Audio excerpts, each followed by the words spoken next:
Bonjour à tous, bonjour à tous. Bienvenue dans cet avant-match. Désolé, je suis un peu malade. Entre Marseille et le Paris Saint-Germain. Coup d'envoi 21h10 de ce match entre deux cadors. Le Classico qui sera vu sur les sommets.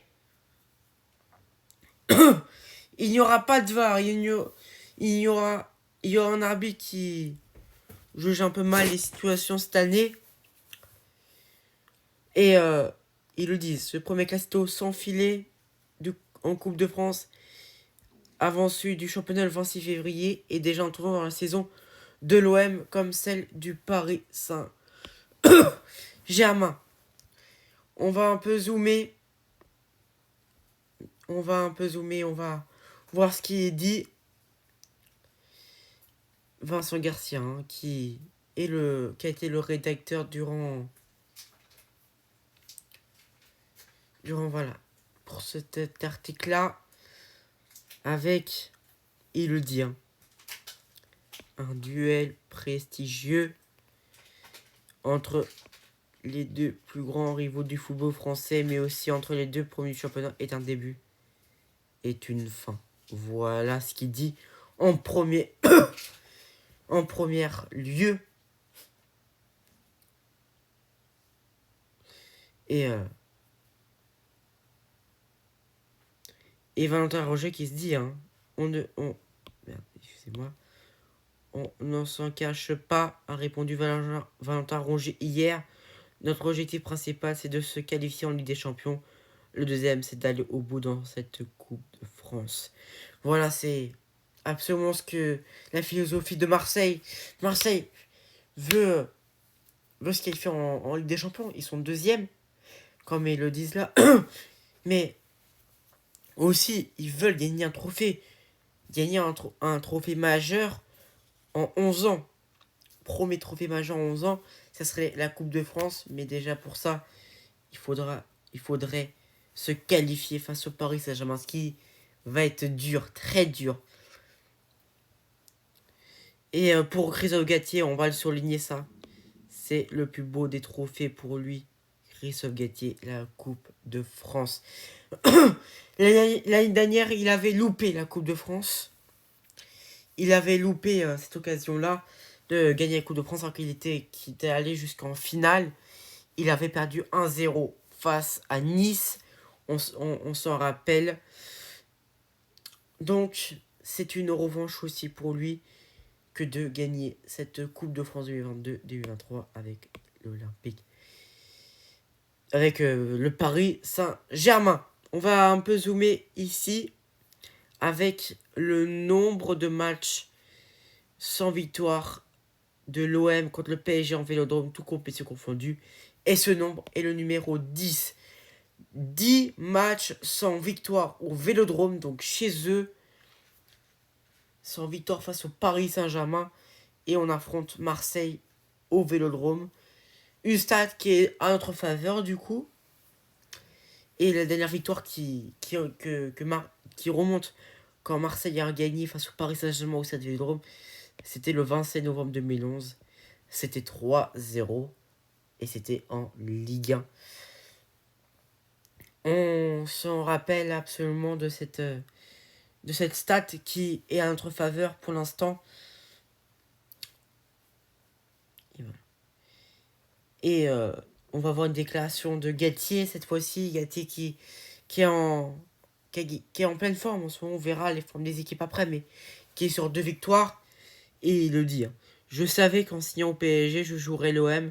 Je fais abstraction totale d'être né à Marseille et que j'y ai joué. Ce n'est pas un week-end final classique. J'ai fait en sorte de tout fermer pour rester très concentré sur la préparation du match et aller chercher la qualification.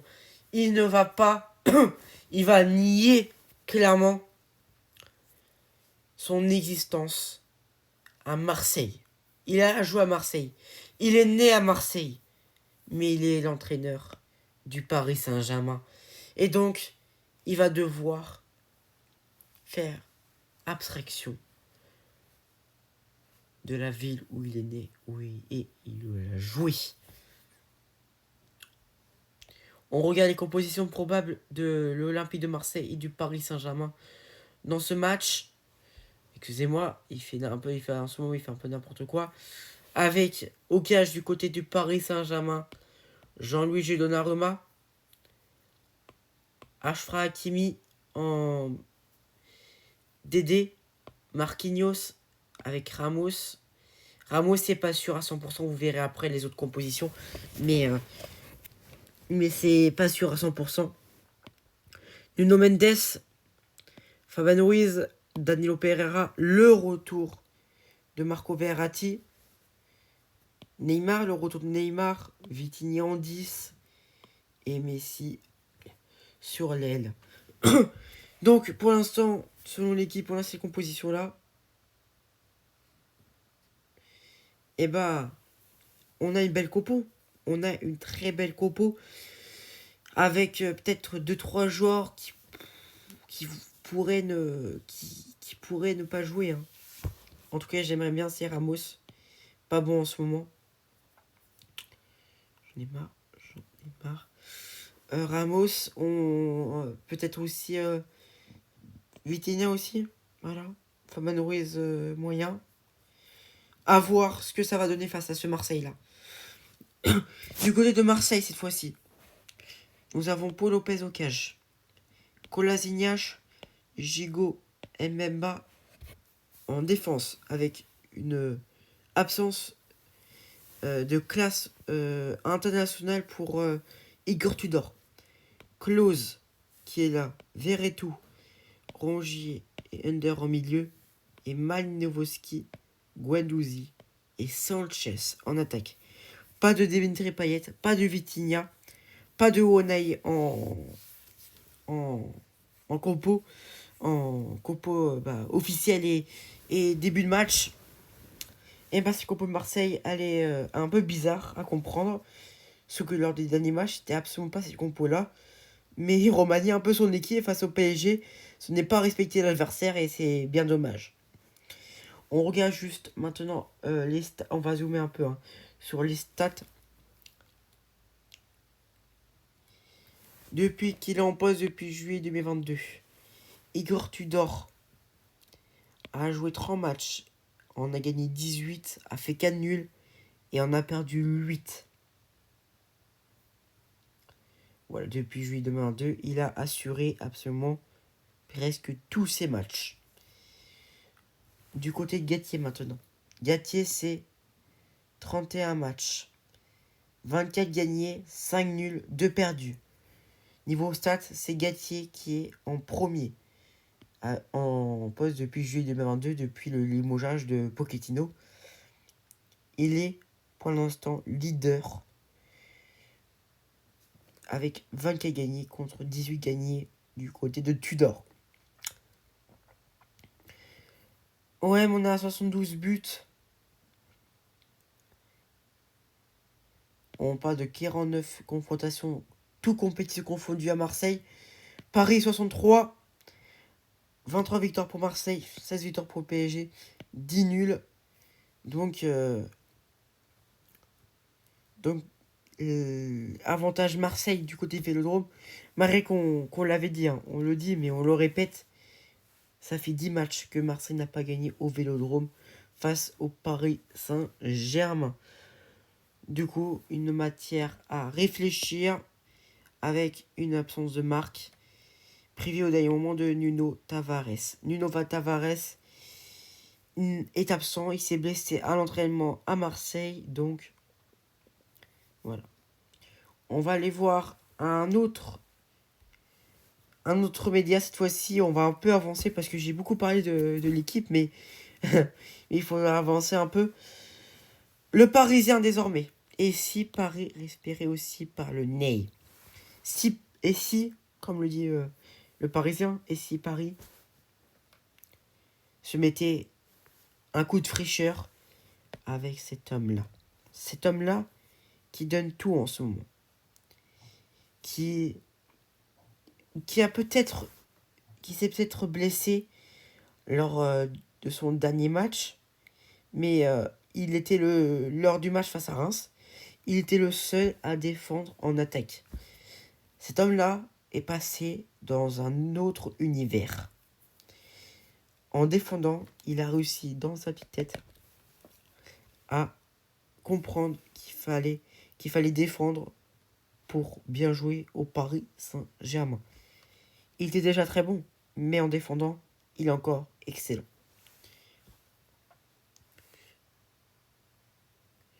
On va aussi parler aussi de ça. En l'absence de ces deux acolytes de LMNM, Messi avait pris le leadership contre Toulouse, mais pour le choc face à l'OM qui miserait sur sa puissance, le retour de Neymar sera un atout pour aider le PSG à jouer de sa technique. Avec d'autres compositions cette fois-ci, du côté du Parisien, Donnarumma toujours au cage, Hakimi, Marquinhos. Et là, on parle de Danilo Pereira. Voilà pourquoi je disais que c'était pas assuré certain pour Maramos, Nuno Mendes, Vitinha, Verratti, Ruiz. Et cette fois-ci, on aurait Messi en 10, Neymar et Ekitike. On jouerait comme on avait joué en début de saison. En tout début de saison, on avait écrasé LOSC, on avait écrasé tout ça. On avait juste sur ce dispositif-là. Pour l'instant, on parle pas de 4-4-2 niveau composition face à Marseille. Donc, ces compositions-là sont différentes de celles que proposait l'équipe. C'est le Parisien qui propose cette équipe. Et du côté de Marseille, nous avons Lopez, Kolasinac, Gigot, Mbemba, ça ne change pas. Klose, Verretou, Rongier qui serait capitaine, Under, Malivovski, Guendouzi et Sanchez. Le seul changement, c'est Guendouzi. Je crois. Hein. Si je me rappelle bien, c'est Guendouzi le changement. Donc, même dans la composition du Parisien, Marseille aurait ni Vitinha, ni Payet, ni Unai en composition de départ. Et du côté du Paris Saint-Germain, il n'y aurait pas Zaïmri et il n'y aurait pas de Soler, ce qui est bonne nouvelle pour Soler. On va aussi parler d'un homme cette fois-ci et on en avait déjà discuté avec l'équipe, mais on va encore plus discuter. Oui, Vélodrome Gatier en terre connue. Il est chez lui. Cet homme-là est chez lui. Il a joué à Marseille, il est né à Marseille, c'est chez lui. Et on le dit en bas. Orange Vélodrome Marseille le 20 mars 2022, à la tête de Nice. La saison dernière, Christophe Gatier avait déjà été sifflé par le public marseillais. Il faudra s'attendre au même accueil ce mercredi. Et même pire parce que là, il était à Nice. Donc ça allait. Mais là, il a rejoint le club rival, le Paris Saint-Germain. Donc le niveau sifflé sera encore plus puissant que quand il était à Nice. On va aller voir une troisième image. Et cette fois-ci, on va aller voir le public marseillais avec la Marseillaise. C'est un journal à Marseille qui dit, dans son gros titre, dans son gros, oh putain.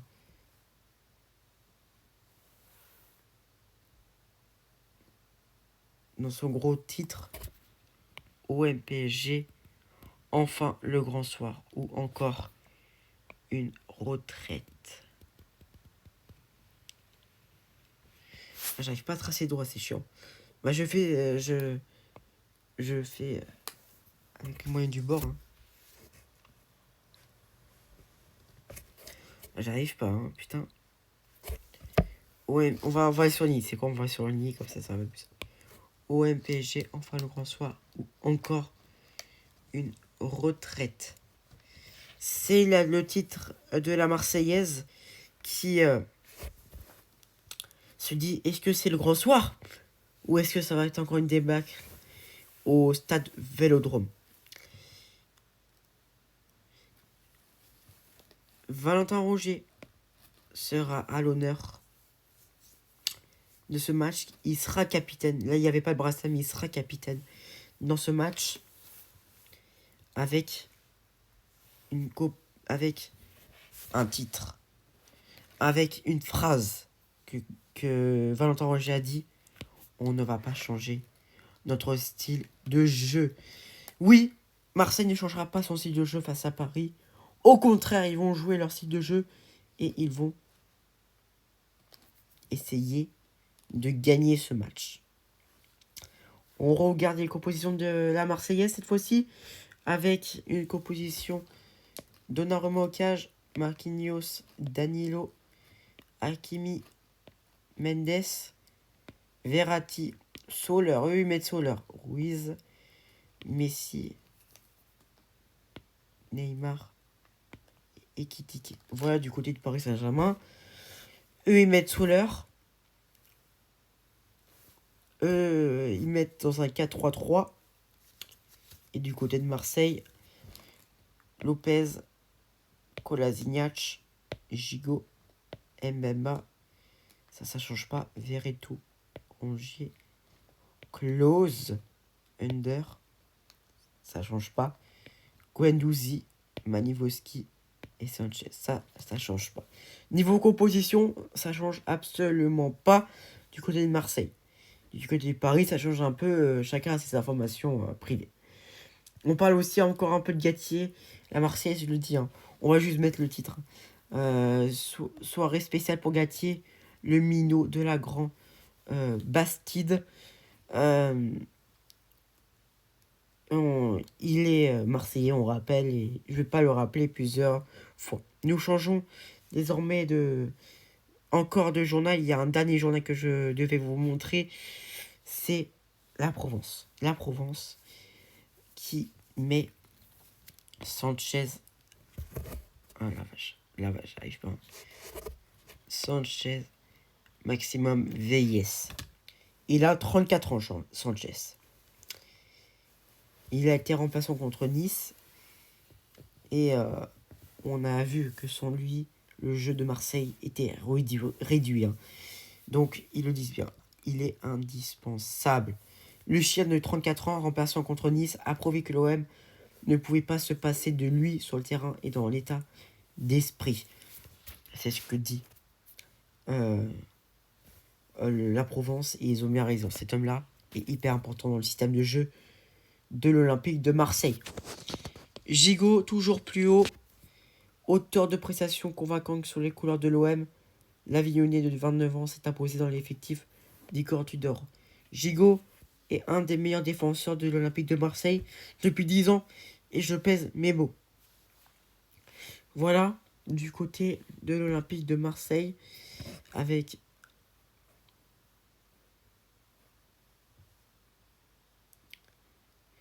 ce que dit Guendouzi, on n'a pas la tête sous l'eau. Voilà ce que dit Guendouzi dans les colonnes de la Provence. Passons maintenant aux zones du match possibles avec, pour moi, lui va être important. Verratti va être très très important dans ce match avec beaucoup. C'est un retour qui est attendu. Et j'espère va poser une masterclass durant ce match et va donner le tempo de ce match. C'est un milieu qui nous manquait. On était totalement détruits dans les milieux, à part Zayemri, on était totalement détruits. Et ce retour-là nous fait absolument du bien. Cet homme-là aussi, Neymar, bien évidemment. Cet homme-là va vous leur prouver. Vous allez voir ce que je vais vous montrer après. Et je vais même vous montrer maintenant. Je suis un peu malade, oui.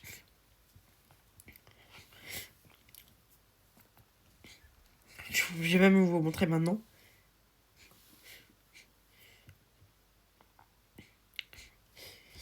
En interne, on décrit un Neymar impliqué et prêt à en découdre. Donc, oui, il va être dans l'âme du match. Il veut en découdre. Il veut montrer à Marseille qui est le patron. Et le patron, pour lui, c'est le Paris Saint-Germain. Il va tout donner dans ce match. En tout cas, j'espère. Et puis, un troisième joueur qui a marqué lors du dernier match face à Toulouse, c'est Léo Messi. Toujours lui. On attend toujours lui qui, en l'absence d'Mbappé et de Neymar face à Toulouse, a prouvé que c'était un leader. Il a loupé quelques passes, mais en global, il a été bon. Voilà les joueurs qui seront bons pour moi du côté du Paris Saint-Germain. Et les joueurs désormais à surveiller du côté de Marseille. Et j'ai cet homme-là. Même s'il ne sera pas titulaire, il jouera forcément le match. Il a débuté un match compliqué face à Nice. Mais Dante l'a dit. Ça sera un des futurs meilleurs joueurs de la Ligue 1. Ce numéro 9-là est un numéro 9 que Marseille attendait depuis longtemps. Attention à ce joueur-là, qui est prestigieux et qu'il a prouvé à Braga. Et il faudra s'attendre à un beau match de sa part. Faire attention à lui. Aussi faire attention à un autre joueur. J'en ai aussi cité 3. C'est pas Guendouzi, hein, vous inquiétez pas. C'est Unai. Le nouveau arrivé du côté de Marseille. Il a marqué le but de la victoire face à Nantes. Dans un très très très très beau but. Et il va essayer de prouver face au PSG qui s'était intéressé à lui. Il fallait qu'il s'engage au PSG, ça s'est pas fait. Donc il va prouver au PSG que Marseille c'était vraiment son club. Donc attention à lui. Et au dernier, c'est bien évidemment cet homme-là. Alexis Sanchez. Comme le disent la Provence, c'est l'homme clé de l'Olympique de Marseille. Sans lui, Marseille n'est pas le même. Donc attention à ce buteur qui a faim de victoire et qui a faim de marquer des buts face au Paris Saint-Germain. Enfin, avec cette équipe-là de l'Olympique de Marseille. Attention à Gigot aussi, sur Neymar, car Gigot fit circuler l'info chez les médias marseillais. Il veut se faire Neymar. Il veut blesser Neymar quelques jours avant le choc face au Bayern. Gigot qui sera titulaire. Neymar aussi, donc faire attention à Neymar. Le défenseur marseillais n'aurait toujours pas digéré son carton rouge reçu au match aller. Information Paris No Limites qui a reçu des informations de médias marseillais. Maintenant, voyons les états de forme des équipes. En commençant par le PSG qui est sur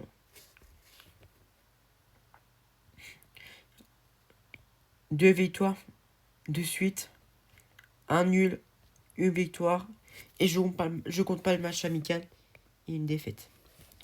Donc on est sur 3 victoires, un nul, une défaite.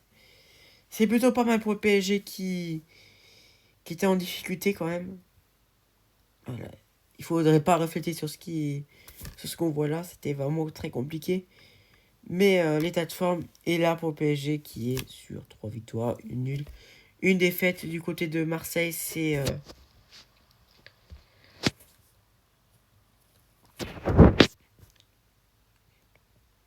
1, 2, 3. Et c'est pareil que Paris, 3 victoires, une nulle et une défaite. Mais c'est pas aussi dans le sens inverse. Paris, la défaite, c'était le plus longtemps.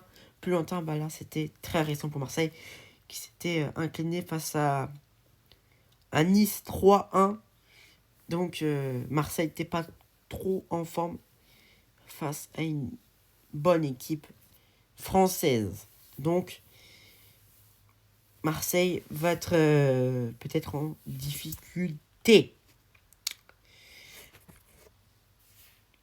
On regarde nos adversaires possibles cette fois-ci avec un Angers-Nantes, un Auxerre-Rodez, un Lyon-Lille, Paris FC Annecy, Toulouse-Reims, Vierzon, Grenoble et du coup Marseille-PSG.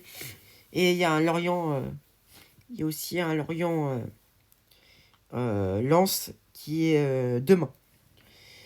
Angers-Nantes, je vois bien une victoire de Angers.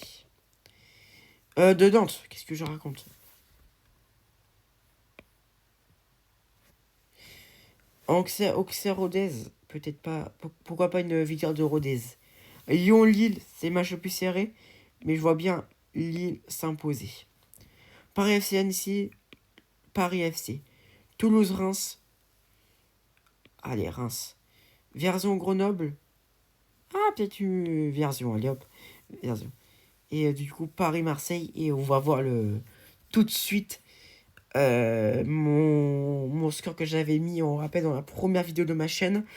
Et j'avais mis une victoire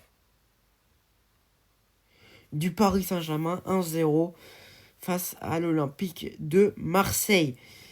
Voilà pour l'avant-match du Paris Saint-Germain-Marseille. Désolé si c'était long, désolé si j'ai beaucoup répété. C'est juste parce que je n'ai pas de prompteur et que voilà, je fais à l'improviste. Ce match se dispute aujourd'hui 21h10 sur Beansport. François, l'arbitre de ce match sera François Le Texier. Ça sera bien évidemment au stade Vélodrome. Avantage numérique au Paris Saint-Germain durant ce match. Mais attention à cet Olympique de Marseille qui va tout donner pour gagner ce titre. C'est pas moi qui le dis, c'est Valentin Rongier, le capitaine olympique de Marseille, qui le disent. Merci à tous d'avoir suivi cette vidéo. On se dit à demain pour le résumé de ce match, pour l'après-match, avec tous les analyses, tout ça. À demain!